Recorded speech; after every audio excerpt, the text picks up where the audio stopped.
महापुरुषों को माने, जिन महापुरुषों की वजह से हमारे समाज का कल्याण हुआ है। हमारे समाज में जो 6743 जातियाँ हैं, इन 6743 जातियों का उद्धार किसने किया?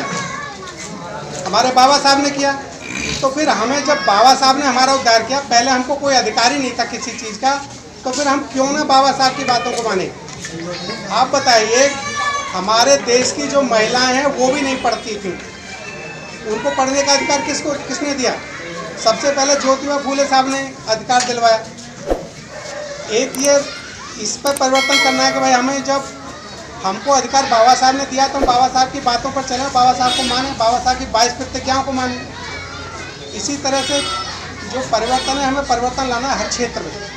अब राजनीतिक परिवर्तन की बात यह है, भाई हमारी पार्टी पहले जो बनी थी उसने बाबा साहब के कार्यक्रम को पीछे धकेल दिया। जब पीछे धकेल दिया तो अब उस कार्यक्रम को, जब काशीराम जी जब तक जीवित थे तब तक तो वो कार्यक्रम चलता रहा। अब उस कार्यक्रम को जो आगे बढ़ाने का काम कर रहे हैं वो बामन मेश्राम साहब कर रहे हैं। तो उस कार्यक्रम के साथ हमें रहना है और उसी काम को बढ़ाना है, क्योंकि उस जो हमारा कार्यक्रम पीछे चला गया है वो जब हम परिवर्तन लाएंगे तभी हो सकता है, नहीं हो सकता है।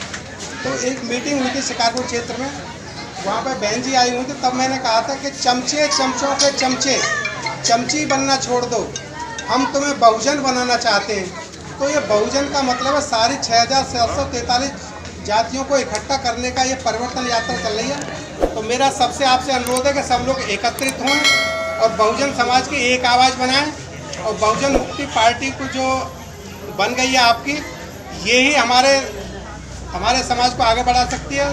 शासन सत्ता में लेकर के हमारे दुख दर्द में काम आएगी और हमारे हर तरह के हमको अधिकार दिलाएगी, चाहे वो राजनीतिक अधिकार है, पढ़ाई लिखाई का अधिकार है।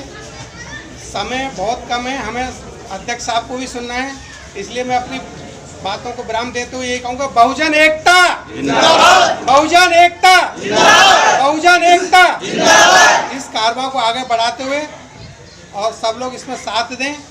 धन्यवाद।